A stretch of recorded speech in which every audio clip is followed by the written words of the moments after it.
amigos da Diário TV. A partir de agora você fica com o nosso boletim direto da redação, onde você vai ter o mais completo noticiário sobre o que mais importante acontece em Teresópolis e região. E na última quarta-feira, a gente teve a notícia de um incêndio numa oficina lá no bairro São Pedro, que deixou muita gente chocada e causou grandes perdas para o pessoal dessa oficina. E hoje a gente traz para você umas imagens para mostrar o tamanho do prejuízo, Como que veículos desse tipo, era uma oficina que cuidava de alguns automóveis que são raros, que fazia esse cuidado todo especial com automóveis clássicos. Como você pode ver aí, o trabalho que era realizado ali e alguns tipos. Mas ontem esse incêndio acabou atingindo o local, os bombeiros foram até o bairro São Pedro para tratar, mas olha só o que aconteceu. Essas são imagens que a gente traz para você do resultado do fogo que tomou conta de toda a oficina. Não deu tempo de salvar realmente os veículos que estavam naquele local, naquele ambiente da garagem. O fogo realmente atingiu diversos carros e muitos deles desse tipo, São os clássicos que a gente vê, Opalas, que muitos colecionadores gostam muito, esses carros da Chevrolet, e realmente a destruição foi completa. Imagens tristes de se ver, principalmente para aqueles amantes de carros, A gente tem muitos aqui na cidade, muita gente que gosta desse tipo de veículo, desses clássicos, que acabaram se perdendo em meio à chama, o incêndio que aconteceu na tarde de quarta-feira, lá no bairro São Pedro. Para você ter uma ideia aí do comparativo, infelizmente o antes e depois desse é o contrário, É o antes que é o mais bonito e depois que é essa destruição. Enfim, agora é esperar que a gente tenha sempre menos casos como esse, torcer que não tenha nenhum caso desse, Isso que é importante, que as pessoas tomem sempre o máximo cuidado possível para que não se prolifere fogo, enfim, sempre aqueles cuidados que os bombeiros orientam. Agora a gente vai falar de um caso que não aconteceu especificamente em Teresópolis, mas na região, mas que impacta a gente aqui também no nosso dia a dia, que é a apreensão de linha chilena. A PRF fez uma operação na Dutra e conseguiu fazer essa apreensão. A Polícia Rodoviária Federal fez essa operação na noite de quarta-feira e 450 mil metros de linha chilena, esse material usado para soltar pipa com poder de corte maior que o cerol. O fato aconteceu uma fiscalização lá na BR-040, melhor dizendo, em Areal. E nessa ronda, os policiais pararam um carro com ocupante. Durante a fiscalização foram encontrados esses 45 carretéis de linha chilena e o motorista afirmou ter adquirido as linhas lá em Madureira, na zona norte do Rio de Janeiro, num valor de R$ 9.900 para levar para Minas Gerais. O uso dessa linha é de alto risco, gente. Provoca acidentes, causa ferimentos graves, principalmente em motociclistas e ciclistas. Então, é realmente um crime usar esse tipo de linha. Muita gente sofre acidente, acaba cortando o pescoço. É muito grave essa questão e é bom que as pessoas se conscientizem de não utilizar esse material. Você vê a quantidade de material e quanto que ele gastou para adquirir isso, para poder fazer a revenda, é porque tem gente que compra, É crime, denuncie se você souber algum lugar que faça essa revenda ou que esteja alguém utilizando. Agora a gente vai falar do governo federal, que fez um balanço sobre um benefício na época de pandemia para pessoas de baixa renda, que é a isenção do pagamento de contas de luz. E esse balanço a gente mostra agora para você. A medida vale para aqueles que consomem até 220 quilowatts ao mês. É o caso da diarista da cidade de Águas Lindas, no entorno de Brasília. Sem trabalho desde o início da pandemia, ela conta que o gasto que tinha com a luz foi revestido em alimento para a família. Com esse desconto dá para me ajudar nas compras de casa, porque com essa pandemia eu não estou trabalhando. Assim como Maria de Fátima, muitos brasileiros tiveram isenção na tarifa de energia nas faturas emitidas entre 1º de abril a 30 de junho. Para garantir esse desconto, o governo federal repassou nesses 3 meses ao setor energético mais de 900 milhões de reais do orçamento da União. Em março, foram mais de 9 milhões e meio de famílias. Em abril, mais de 9 milhões e 700 mil famílias. E em maio, foram quase 10 milhões e 400 mil famílias beneficiadas. Está aí um importante benefício que vai acabar na próxima semana, né? Já tem data de previsão de duração, mas que acabou beneficiando muita gente num momento muito propício e importante para a nossa população, que nessa pandemia muitas pessoas acabaram perdendo o seu sustento. É importante que tenham esse apoio.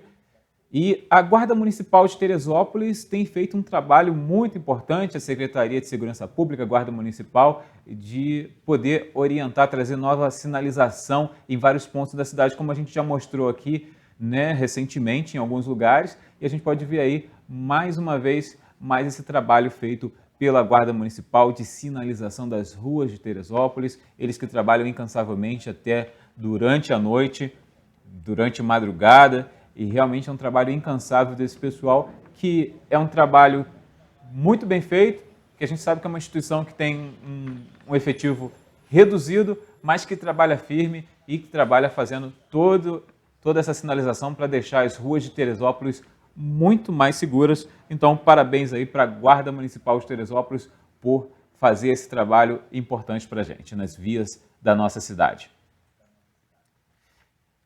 Outra coisa muito importante que a gente traz para você é uma nova lei aprovada pelo presidente da República, Jair Bolsonaro, que sancionou a lei de doação de alimentos. A gente sabe, né, que até pouco tempo, até antes dessa lei, era proibido que os alimentos que os restaurantes preparam fossem doados para qualquer que fosse a destinação, teria que ser jogado fora. E a partir desta sanção dessa lei, aprovada aí pelo Jair Bolsonaro, esses alimentos podem ser doados sim, desde que seguindo algumas regras. Rogério nasceu sem a proteção de um lar. Depois de 18 anos no orfanato, foi morar nas ruas. Por 30 anos, comeu o que encontrava nas caçambas de lixo.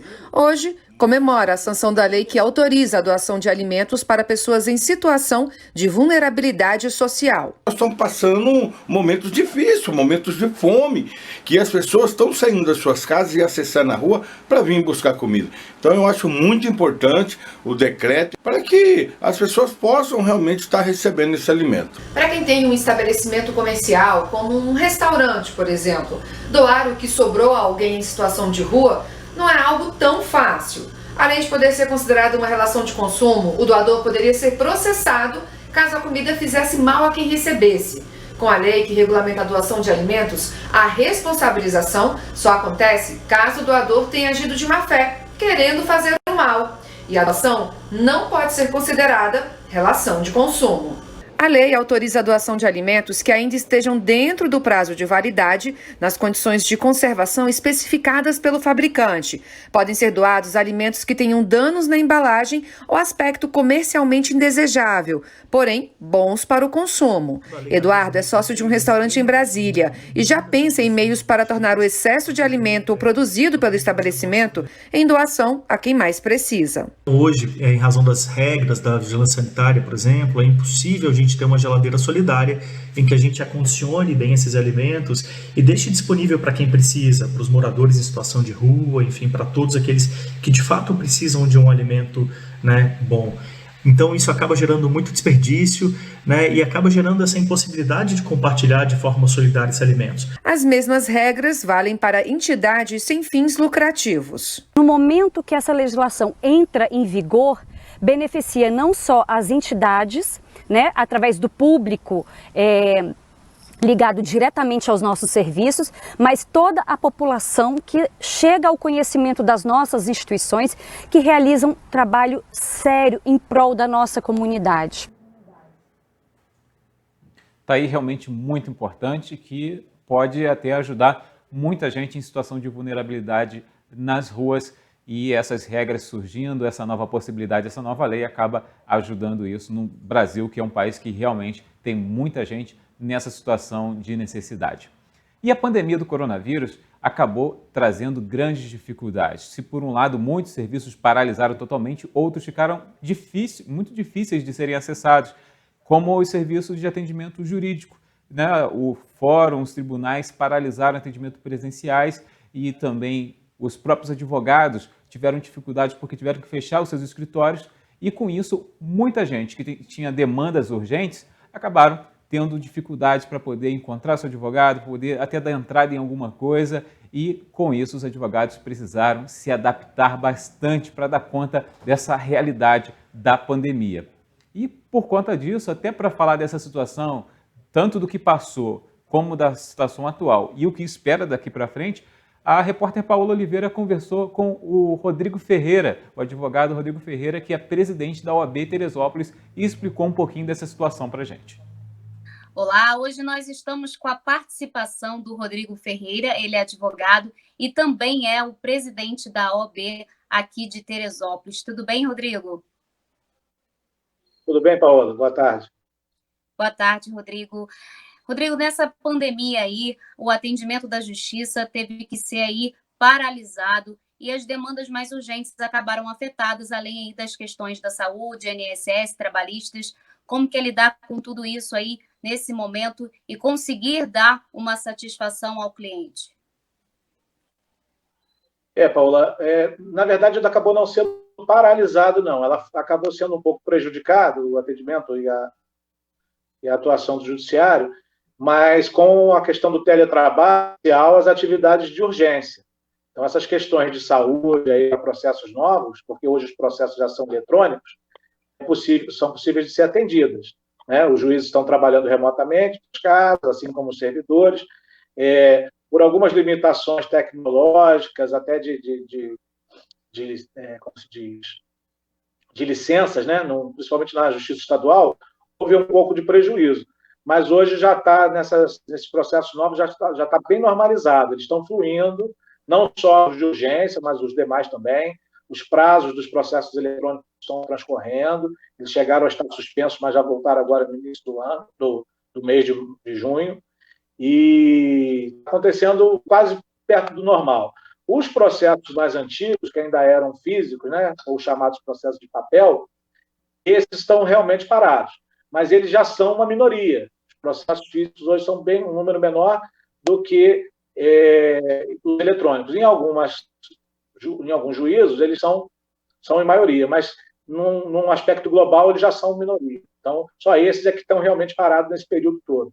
E na questão da Justiça do Trabalho, foi dado andamento a todos os processos, que eles já são em grande maioria eletrônicos, com uma pequena minoria física, e também já está havendo audiência telepresencial, né? Então, é uma coisa que começou em Teresópolis, o Estado do Rio lançou o projeto piloto em Teresópolis, nós tivemos acompanhando, tivemos participação, e já está sendo feito em vários processos audiência telepresencial. Então, está acontecendo minimamente, mas está. E você acredita que esse contato virtual vai permanecer pós-pandemia? Eu acho que sim, porque essa pandemia a gente não sabe quanto tempo vai durar, né? Tem a história de esperar ter a vacina. Tem pessoas que são grupos de risco, então elas vão ter que ficar ainda mais tempo, né, do que as que não são. E isso, eu acho que vai ser benéfico, até como eu estava te falando, da questão de tempo. A gente aprendeu a economizar tempo, a gente aprendeu a economizar dinheiro, porque não gasta gasolina, não gasta passagem de ônibus, não gasta estacionamento, né? Não gasta o tempo de se locomover, de esperar. A coisa acontece de uma forma muito mais fácil. Lógico que não substitui, mas ao invés da gente ter 3, 4 reuniões, às vezes, como a gente tinha com o cliente para resolver um assunto, passava se encontrando várias vezes, às vezes uma a gente faz presencial e as outras faz telepresencial. É o caso da audiência. Tem audiências que não tem testemunha, que não tem depoimento, é só para tentar um acordo, alguma coisa assim, como acontece muito na Justiça do Trabalho, por exemplo, na Justiça Civil, e vai dar para continuar fazendo.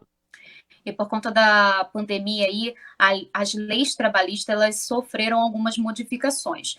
Como que você enxerga essa situação? Como você avalia essas mudanças? Então, essas mudanças elas eram necessárias até para precaver a extinção de mais postos de trabalho, né, que houve aquela medida provisória 936, que possibilitou a redução de carga horária e até a suspensão de contratos de trabalho, para que o nosso governo federal pagasse uma parte desses salários nos prazos estabelecidos na MP, que foi agora confirmada por lei, com algumas alterações. Muito necessário, porque senão, ao invés de ter o número que nós temos, ele seria 50 vezes maior. O número de processos, o número de demitidos, o número de pessoas passando necessidade, né? Isso foi muito, muito útil, né? Isso acabou ajudando a circular dinheiro na cidade, no país, e se não fosse isso, o caos estaria estabelecido de forma completa, né? A gente sabe que tem muita gente passando dificuldade, tem setores que realmente pararam completamente, mas se não fosse isso, seria bem pior. E algumas alterações foram feitas, há sempre um abuso, sempre uma ilegalidade, dá margem para alguém que não age de boa fé, mas para isso serve a justiça. Por exemplo, eu acho que vai acontecer bastante problema, porque ao mesmo tempo que o contrato pode ser suspenso, por exemplo, ele dá um prazo depois de estabilidade. Então, se ele teve o contrato suspenso por 2 meses, ele ganha uma estabilidade de 2 meses. Só que aí ninguém pensava que a pandemia, o período de isolamento, ia continuar por tanto tempo. Então, a empresa suspendeu por 2 meses, achava que até talvez antes disso teria que chamar de volta. Aí chegou o prazo e ela talvez ainda não tenha aberto, dependendo da atividade, né? Você tem academia, por exemplo, não abriu. E aí, se ele não tiver dinheiro para pagar os próximos para dar embora, ele tem que pagar o período da estabilidade e mais o período retroativo. Então, aí vai gerar um processo, a não ser que eles acertem acordo. Então, isso ainda pode acontecer bastante coisa de novidade nesse meio tempo aí, por conta dessas peculiaridades, né? Tá aí a importante palavra do presidente da OAB Teresópolis, o advogado Rodrigo Ferreira, que traçou aí esse caminho, né, que a gente vem vivendo na pandemia, nesse atendimento jurídico, tanto em Teresópolis como no Brasil todo, né? Uma realidade que o Brasil vem enfrentando e umas novidades. Lembrando que esse é só um trecho da entrevista, a entrevista completa da Paula Oliveira com o Rodrigo, presidente da OAB, Rodrigo Ferreira, você acompanha na nossa programação. Agora a gente, como vínhamos falando da Covid e seus efeitos, vamos falar sobre o balanço do Covid aqui em Teresópolis, divulgado nesta quinta-feira, dia 25 de junho, pela Prefeitura. De acordo com a Prefeitura, nesse balanço de quinta-feira, são 1.351 casos, ou seja, 29 a mais do que o dia anterior, 645 casos ativos, 660 casos recuperados, 46 óbitos confirmados, esse não aumentou desde o dia anterior. Os casos suspeitos são 5, aguardando o resultado do teste do LACEN, e 4 óbitos suspeitos também não houve alteração. 45 leitos ocupados, lembrando que isso representa 70% dos leitos. E a gente vem falando, né, a preocupação com esse crescimento, a diminuição enorme, é uma diminuição quase que absurda, né, do isolamento social, e a gente vê só crescerem os números: 45 leitos ocupados, 31 leitos clínicos, 14 leitos de UTI ocupados, sendo que 8 entubados. Aí sim aumentou em ontem, eram 7, no dia anterior, né, eram 7, são 8 entubados agora. 18 leitos vagos, 6 UTI e 12 clínicos. 4.351 no total de exames realizados, testes rápidos mais PCR. Para você ver como é importante que você cumpra as determinações a respeito de prevenção.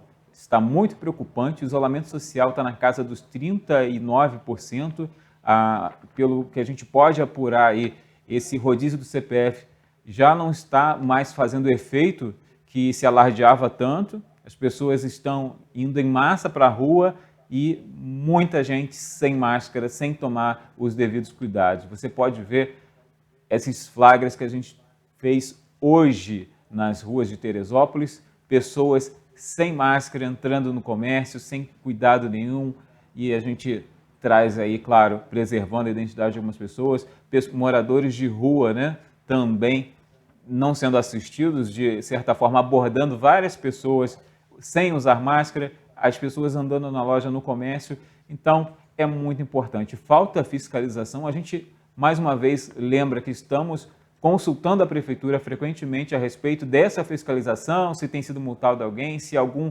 tipo de atitude tem sido tomada, mas não recebemos resposta nesse sentido sobre essa situação da fiscalização, coisa que até os vereadores estão cobrando. Até uma ideia surgiu recentemente na última sessão da Câmara de Vereadores, eles falando na sessão de terça-feira da Câmara de Vereadores, a última que foi virtual, né, a última sessão online, os vereadores Rony Carreiro e Cláudio Lawanta propuseram uma cesta básica de multa, causou aí um rebuliço sobre essa opinião. Enfim, o fato é que a gente precisa tomar muito cuidado, caso contrário, em breve, muito em breve, será necessário fechar tudo de novo, comércio, empresas, e voltar a estaca zero desse isolamento social que a gente ficou na quarentena. Para não ser assim, é bom que todos se conscientizem e evitem, de todas as formas, proliferar o Covid. E agora, chegou a hora da gente mostrar curiosidades de Teresópolis sobre o passado da nossa cidade. O jornalista e historiador Vanderlei Pérez traz o quadro A Foto do Dia. A foto do dia de hoje é uma imagem da Casa do Felino, um empório de secos e molhados que existia na Avenida Moreira 433, onde hoje está ali a Drogaria Pacheco, e que foi um comércio, uma venda antiga, muito importante para Teresópolis. E essa imagem, inclusive, é bem antiga. Ela é de 1902, ano de criação do Teresopolitano, o primeiro jornal de Teresópolis, onde o Felino, que na verdade se chamava Teodomiro Lippe, ele patrocinou a impressora do jornal, viabilizando então aquele projeto do Meirelles. A Casa do Felino ela acabou sendo substituída em 1920 pela Casa Dedo de Deus, dos irmãos Regadas. E 10 anos depois, em 1930, os Regadas construíram então aquele interessante edifício onde funciona o Hotel Avenida. E embaixo está a Drogaria Pacheco. Aquele prédio é de 1930 e representa a pujança dos investimentos dos irmãos Regadas em Teresópolis, que marcaram época e bem merecem uma outra foto do dia. É isso. Tá aí com certeza uma ótima forma da gente lembrar e reverenciar o passado de Teresópolis. Só conhecendo bem o nosso passado que a gente pode espelhar um bom futuro para o nosso município. E assim a gente encerra o nosso boletim. A gente volta a qualquer momento na nossa programação com outras informações e você também pode ficar bem informado em nosso site netdiario.com.br e nossas redes sociais, no Facebook e no Instagram e também no nosso canal do YouTube, com diversos vídeos para você aproveitar e conferir as nossas reportagens. Então, a gente volta a qualquer momento na programação da Diário TV. Até já!